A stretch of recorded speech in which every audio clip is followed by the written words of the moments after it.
hay gente que dice, no, ¿por qué tenemos que ir a votar otra vez, tantas veces? Y bueno, y yo, que he pasado la restricción democrática de los últimos años de los 70, yo voté la primera vez en el 83, precisamente cuando recuperamos la democracia, y era verdaderamente una fiesta. Pero, no sé, habría que ver, porque hay muchos proyectos, bueno, uno de eliminación, otro de cambios, de reformulación, de correcciones a las primarias abiertas, simultáneas y obligatorias. No sé, ¿querés arrancar vos? Porque Sí. parece que el proyecto se viene. Se Sí, sí, dijo sí. que se iba a tratar el año que viene, pero parece que lo van a tratar ahora, teniendo en cuenta que hay como decía yo al comienzo, una especie de acuerdo tácito, político, de que las reglas de juego no se cambian ya cuando estás dentro del juego. El marzo del año que viene ya estamos en campaña prácticamente. Efectivamente, existe la posibilidad que el gobierno por tercera vez haga el intento en el 2024, justamente para no caer en el año de elecciones. Pues ya tuvo 2 intentos Sí, antes. efectivamente. Lo que hay que decir en muchas manifestaciones se expresa como en contra de la política, de lo político, de los políticos, y a partir de ahí expresa un cansancio con toda esta forma de funcionamiento de la democracia y de la política. Desde ese punto de vista hay que decir que algo de razón tiene, porque la democracia no ha sido capaz de darle todas las respuestas que él estaba esperando. Por caso pongamos la pobreza como una variable muy fuerte que pese a la democracia ha seguido aumentando, y hay que decir que en muchos casos los políticos se empeñan en demostrar que son incapaces y además corruptos, motivo por el cual le están dando letra a estas personas a su hastío y a su cansancio. Pero también hay que reflexionar muy seriamente y hay que pensar que no hay sociedades sin política, motivo por el cual la política es necesario, motivo por el cual la democracia es el menos imperfecto de los sistemas que ha concebido el hombre. Entonces hay que reforzarla, hay que cuidarla, hay que restaurarla, hay que reconceptualizarla, y todo el tiempo de manera muy significativa. Y uno de los elementos muy fuertes es las PASO. Las PASO significa una instancia más de participación ciudadana. No me quiero estirar mucho porque seguramente Malo también tiene algo que decir, pero hay que decir que es una instancia de participación ciudadana muy fuerte, que es irreemplazable y que si no lo decide el ciudadano, lo va a decidir la cúpula partidaria o quien tiene el dedo más largo dentro del partido.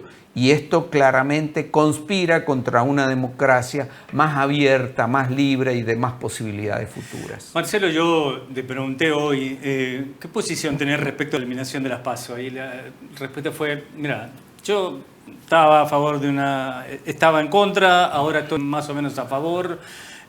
Ahora, las razones me parecía que iban a ser diferentes en los dos casos, por eso me pareció interesante escucharte. Bueno, a ver, el Gobierno Nacional, el Poder Ejecutivo ya presentó un proyecto de reforma, no solamente de eliminación de las PASO, sino también del financiamiento de los partidos políticos. Y esto en un contexto donde uno está visorando un acuerdo político tras bambalina entre la Libertad Avanza y el Partido Justicialista con la conducción de Cristina Fernández de Kirchner. O sea, el acuerdo del mileísmo y el kirchnerismo, además de que no se pudiera tratar ficha limpia, pasaría a esto también, a la eliminación de las PASO. ¿Eso es parte del acuerdo, del supuesto acuerdo entre Cristina y Javier? Mirá, uno lo que ve con preocupación es que hay una especie de aspiración de controlar la Corte de Justicia por ambos lados. Cristina para garantizarse impunidad, Milei seguramente para que, como en la época de Menem, tener una corte adicta que dé la legalidad jurídica a su política de gobierno, fundamentalmente la económica, y seguramente también para darse impunidad en el futuro. No solamente ficha limpia en un país atravesado por la corrupción es un remedio para ver si se puede combatir esta endemia que tenemos de corrupción que atraviesa a todos los partidos políticos y a todas las sectores de la sociedad, fundamentalmente los vinculados con el Estado. Entonces, la eliminación de las PASO tiende a favorecer una polarización entre el gobierno nacional, que representa un populismo ultraderecha, y la principal oposición, que es un populismo de una izquierda de Cristina Fernández de Kirchner, eliminando la posibilidad de la construcción de una alternativa por un centro democrático. Acá lo que no funciona no es los PASO, en realidad lo que no funciona son los partidos políticos. Si los partidos políticos lo entendemos como una organización donde las personas comparten un conjunto de ideas y una metodología para acceder al poder, bueno, con PASO, sin PASO, no se va a resolver este problema. Pero la eliminación de las PASO en este contexto, bajo el argumento que obviamente es agradable para la sociedad que está destruida en términos económicos, decir, bueno, vamos a ahorrar y esa plata la vamos a mandar a la universidad, como neutralizando una discusión que es mucho más profunda que la educación pública, bueno, seguramente va a caer bien en la sociedad. Pero esto significa, junto con la eliminación del financiamiento público de la política y de las campañas políticas, dejarla en mano exclusivamente del sector privado. Hace poco salió una fundación, el Faro, de los libertarios, del AGE, donde pasaron la goya y levantaron cientos de miles de dólares, donde hubieron empresarios dispuestos a financiar ese experimento de la lucha cultural. Imagínate lo que va a significar el partido de gobierno, la principal oposición, financiados por determinados intereses económicos, se va a desviar realmente el verdadero debate que le interesa al pueblo argentino y vas a desarticular el sistema de partido político. Es que si se eliminan las PASO, se genera una polarización entre el peronismo y el libertarismo. Sí. ¿Así? Sí. ¿Vos coincidís? Mira, más allá de lo que pueda suceder en términos coyunturales, que yo no lo tengo comprobado y no estoy tan seguro de que eso efectivamente sea así, que hayan alianzas o que hayan acuerdos, no lo tengo, ellos lo niegan, bueno. No lo tengo corroborado. Vamos a ver qué es lo que sucede en la Cámara, si efectivamente esto funciona en tándem o no.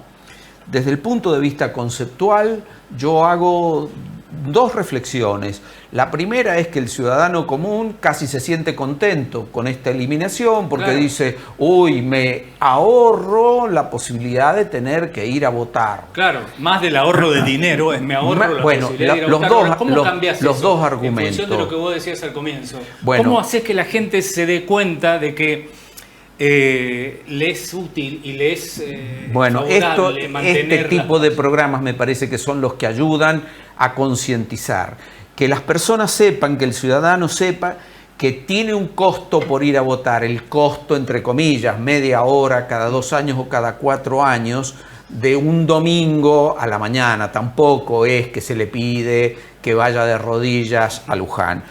Y el costo de el no votar, es decir, cuánto perdemos por elegir a malos candidatos, por dejar que esa elección la tome el mandamás de un partido político, cuánto perdemos como sociedad. Y respecto del otro punto que planteaba Marcelo, me parece gravísimo. Las personas también, con este argumento de por qué el Estado tiene que financiar a los partidos políticos, rápidamente entra en la variante de los 3.000 jardines de Macri. No se construyen los 3.000 jardines, se construyen 30 y eso termina siendo toda una mentira. Y entonces dejamos que los partidos políticos queden en manos de los sectores privados que en muchos casos tienen hasta relaciones con el narcotráfico. A ver, para aclararle un poco a la gente, junto con la eliminación de las ley PASO se ha presentado un proyecto que cambia o elimina los límites o las restricciones a la financiación a los partidos políticos. El Estado deja de financiar, y serán las empresas. Claro que si vos financiás un candidato, por ejemplo en San Juan, financiás un candidato a gobernador, ese gobernador gana, ¿para qué una empresa financiar? Minera, por ejemplo, financia, le paga la campaña a un candidato, ese candidato logra ser gobernador y la empresa después espera una devolución, ¿no? Y si es una empresa constructora, también va a decir después, acordate que yo aporté para tu campaña, se supone que esta obra pública me corresponde a mí, es obvio. Y ahí está el origen de la corrupción. La corrupción nace en el financiamiento de las campañas políticas y de las campañas de los políticos. Si vos lo dejás en manos exclusivamente de lo privado, bueno, corremos el gran riesgo de que esa corrupción se generalice, porque en definitiva el que llega al gobierno queda comprometido a pagar o devolver esos favores. La política y la democracia tienen un costo, y esto es muy difícil que una sociedad, insisto, atravesada por una crisis económica y social que no llega a fin de mes, que trabaja denodadamente y no le alcanza para cubrir las cuestiones básicas, entender esta argumentación. Pero el otro remedio, y se puede ver en otras sociedades, han habido elecciones en Estados Unidos hace muy poco tiempo, los partidos políticos republicanos y demócratas tienen sectores que lo financian y que definen las políticas económicas. Claro. El que ha financiado a Donald Trump ahora va a ir por caja. Y hay sectores, por ejemplo, que niegan el cambio climático, que niegan, qué sé yo, el efecto invernadero. Y la política de Trump no es solamente una respuesta ideológica al terraplanismo, sino que también es una respuesta política a los intereses que han financiado sus campañas. Entonces, yo veo con preocupación ambos aspectos. Las PASO en San Juan funcionó una sola vez, creo que fue en el 2013, cuando Basualdo convocó a una serie de dirigentes y terminó ganando esas PASO Eduardo Cáceres. Ahí se movilizó la sociedad votando la oposición. Luego no sirvió, no funcionó, porque los partidos políticos no funcionan.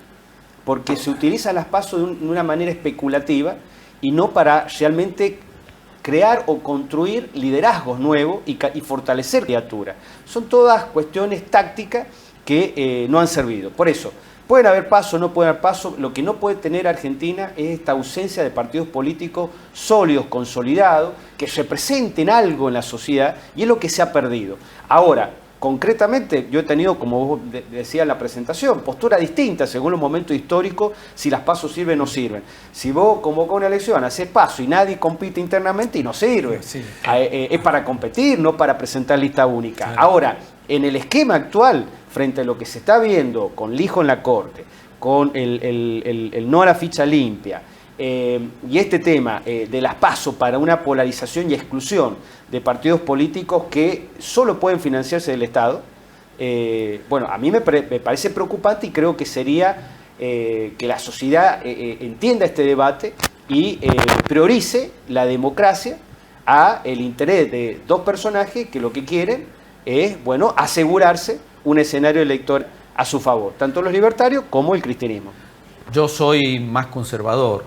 Siempre me he mantenido a favor de las PASO. He sido un defensor desde el principio. Nosotros, inclusive desde la universidad, fuimos por los distintos colegios secundarios a dar información, a explicar cómo eran las PASO, y soy un convencido que es el sistema superador de la otra instancia anterior y a la que se quiere volver. ¿Se pueden, o sea, ustedes están de acuerdo con modificar las PASO, por ejemplo, o hay que dejarlas así? Bueno, que no sean obligatorias, por ejemplo, que hay algunos proyectos. No, yo creo que sí, yo creo que deben ser obligatorias. Nosotros tenemos democracias bastante endebles en Latinoamérica como para pensar en la no obligatoriedad. Por ahí, en una sociedad como la de Estados Unidos, donde vos no tenés ni por casualidad la amenaza de un golpe de Estado o de una deslegitimación de la democracia, vos decís, bueno, puede ser optativo el voto. Pero ya que nombramos Estados Unidos, yo me pregunto si a alguien se le puede ocurrir que se podrían eliminar las primarias de los Estados Unidos. Las primarias de los Estados Unidos son las PASO nuestras. Sí. Es exactamente igual. Posiblemente, si alguien sostiene esta tesitura, lo encierran en un manicomio, si es que no le dan los destinos. Pero en Estados Unidos las PASO, las primarias de ellos funcionan porque el sistema bipartidista funciona. Acá lo que no funciona son los partidos políticos. Vos tenés partidos políticos tradicionales, el que ha transitado, es mi caso, son un partido tradicional, vos te das cuenta que no hay democracia interna. Y después han surgido partidos políticos que no son democráticos, incluso no son políticos, porque, a ver, hay partidos, voy a poner uno de ejemplo, el PRO. El PRO no se lo puede definir como un partido político que define internamente ni liderazgo ni candidatura, está en función de una persona. Los libertarios son iguales, está en función de una persona. Justamente las PASO lo que te hace es abrir la posibilidad. Pero ha fracasado en eso las PASO. Yo no creo que haya fracasado. Hay algunos ejemplos acá en San Juan, inclusive hasta en la última elección, te doy el ejemplo de Capital. Yo no estoy seguro que la intendenta de Capital haya salido o haya sido la que eligió el partido político. Pero fue por la ley de Lema, no fue por las PASO. No, está bien, porque acá en San Juan, para variar, se degeneró un poquito. porque hubo una ley de lemas encubierta. Pero aún en unas PASO se podría, y si querés una PASO pura, Ana María López de Herrera no fue la candidata elegida por el partido político, y fue la candidata elegida por la sociedad. Es decir, la sociedad le dijo no al partido político. Y eso significa abrir los liderazgos que terminan siendo, yo coincido con vos, que terminan siendo personalistas, autoritarios, que no permiten la democracia interna. Quien ha militado alguna vez en un partido político sabe que presentar la interna en un partido político es casi imposible. Justamente las PASO lo que abre es la posibilidad de que la sociedad elija más allá de los gustos o los disgustos de los circunstanciales. Totalmente de acuerdo. Hay que democratizar en los partidos y los mecanismos de selección de los candidatos. Ahora, en esta coyuntura actual de la Argentina, eliminar las PASO, vos fortalecés, por decirlo de alguna manera, la virome del que lidera Milei, los libertarios, Cristina en el peronismo, para decidir las listas. Sí, claro. Sí, y eso va en contra de esta invocación a democratizar. Entonces, a favor de las PASO. Hoy sí. Bueno, claro. Perfecto. Entonces, y antes, llegamos a un acuerdo. Antes, ¿por qué no? Que antes quede claro, porque más o menos lo has dicho, pero porque claro. No se las utilizaba, claro. se las desprestigió, porque llegaba el momento de hacer las PASO y en vez de promover la competencia interna para que la sociedad participe en las elecciones de los candidatos, se hacía lista única. Entonces ahí sí no se justificaba el gasto, el despliegue. Bueno, pero ahí hay otro argumento con el que hay que tener cuidado. Uno de los argumentos más fuertes que utiliza La Libertad Avanza para destruir todo lo que se le ponga adelante es la cuestión económica, o un argumento, dicho en otros términos, economicista. Es decir, las PASO significan un gasto, bueno, digámoslo, todos los derechos de alguna manera implican fondos y de algún lado tienen que salir. Pero con ese criterio podríamos decir, bueno, es más económico no educar a un chico que educarlo. Es más económico no darle los remedios a los jubilados. Es más económico no salvar a un enfermo y que se muera. Es más económico no salvar a la democracia y que se muera. Es decir, en definitiva, por ahorrarnos, terminamos matando al niño, al viejo y a la propia democracia. Y ahí está el segundo aspecto de este proyecto de ley, que es retirar el financiamiento público y dejarlo exclusivamente en manos de los privados. Por supuesto. Por supuesto. A esta altura, casi a un año de gestión, brevemente, ¿cómo ves el gobierno de Javier Milei? La gestión, ¿tenías alguna expectativa? No. ¿No? Pero fíjate que el PRO, vos estuviste integrando una alianza con el PRO en San Juan, y el PRO está, de algún modo, desde Macri, tratando de entrar de alguna manera, y Patricia Bullrich ahí. Pero ese es el PRO. Sí. Nosotros, entendemos que este país necesita un ordenamiento de la macroeconomía urgente. Como estábamos, no se podía seguir.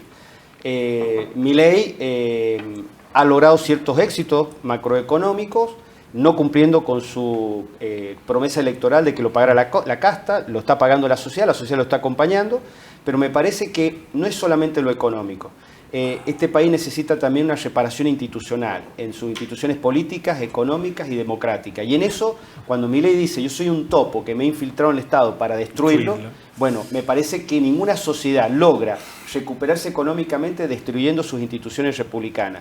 Por eso soy muy crítico de esta gestión nacional y que creo que si no se conforma una oposición con idea y con credibilidad, nosotros vamos a un escenario que se está viendo a nivel internacional que es preocupante, porque nosotros hablamos de partidos políticos, lo hablábamos con Álvaro fuera de cámara. Hoy la política, como dice un autor italiano, es gira y algoritmo, y en eso esta gente nos saca una ventaja enorme. Sí.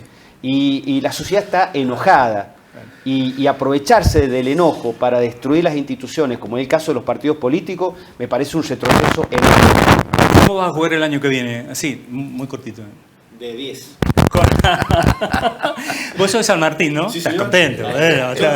Todavía te dura el... Ya veremos con qué camiseta, pero de 10. Pero de 10. Está muy bien. A ver, creo que nosotros estamos a nivel nacional en un espacio que se llama Encuentro Federal, y tenemos la aspiración de construir ese centro democrático republicano que ponga no como una tercera vía, sino como una alternativa a los populismos. Argentina está saturada de populismo, y el populismo político y económico le ha hecho mucho daño a este país, y es hora de plantear... Siempre cuando hablamos de populismo me gusta con mi interlocutor decir, ¿qué entendemos por...? Ese es el problema. No quiero entrar en un debate, eso es un debate que sería más largo, pero me parece que hay que leer a Ernesto Laclau para entender el sentido originario del populismo, y posiblemente cuando Marcelo lo lea también se enamora, porque en el fondo, si él está a favor de las mayorías populares, no puede estar en contra de los populismos. Lo que pasa es que el término, por supuesto, la derecha lo ha degenerado, lo ha llevado para su lado. La derecha también lo ha adoptado, pero en el peor de los sentidos. Lo que la derecha no dice es que ella juzga el populismo desde el elitismo. Bueno, pero me parece que hay una pregunta que vos me tendría. Sí, tenemos que ir cerrando. Una sola pregunta que me parece que la hiciste a él y no a mí. Por eso digamos, te estoy dando la posibilidad. El tema de Milei. Yo creo que es un fracaso estrepitoso desde todos los frentes. Yo no esperaba nada, porque esta es la cuarta generación de neoliberalismo. Tenemos que entender la primera con el 76, la segunda con el 90 de Menem y la tercera con Macri 2015-2019. De manera que esto no es nada nuevo, puede ser un peluquín nuevo, una estética nueva, pero vamos al fondo, ya está vivido. Y lo único que le podríamos mostrar como un logro, entre comillas, bueno, es la baja de la inflación a partir de la contracción de la demanda, que Menem también lo hizo. ¿Y eso qué significó? Bueno, significó 126.000 puestos de trabajo en el término de un año, 26.000 pymes cerradas, significó un incremento de la pobreza del 13%, un recorte de los salarios del 50%, un recorte de las jubilaciones del 50%, una disminución del PBI del 5%. Entonces, esto claramente es un desastre en todos los términos macroeconómicos, más allá de si a uno le gusta o no le gusta. Yo digo, bueno, hablemos en términos de índices. Todos los índices en términos económicos, a excepción de la inflación, que es una cuestión lógica, reitero, por contracción de la demanda, en los demás índices económicos y en los índices sociales, todo. Pero vos escuchás a los dirigentes, a los funcionarios del gobierno de Milei, dicen, están reactivando, la economía se ha reactivado, la pobreza está disminuyendo. Te tiran una serie de datos, sobre todo Adorni, cada vez que habla, que vos decís, pero ¿y de dónde sacaron? Porque... Bueno, hay un abuso de las verdades alternativas. Claro, bueno, la posverdad, ¿no? Cada uno tiene la suya. Pero, a ver, la baja de la inflación, producto de una profunda recesión, la esperanza siempre está. Lo que un político tiene que poner en consideración de la sociedad, este camino elegido, por más que sea exitoso en la baja de la inflación, va a generar sobre una pobreza heredada una terrible desigualdad. Y la política que se viene hacia adelante, con una economía inflacionariamente estabilizada, es una discusión de cómo se genera riqueza, cómo se distribuye. Y en eso me parece que el modelo de los libertarios y en sus socios no lo contempla y lo deja librado a un mercado que no asigna correctamente esa distribución de la riqueza en la sociedad. Está bien. Bueno, Álvaro, muchas gracias. Marcelo, muchas gracias por acompañarnos.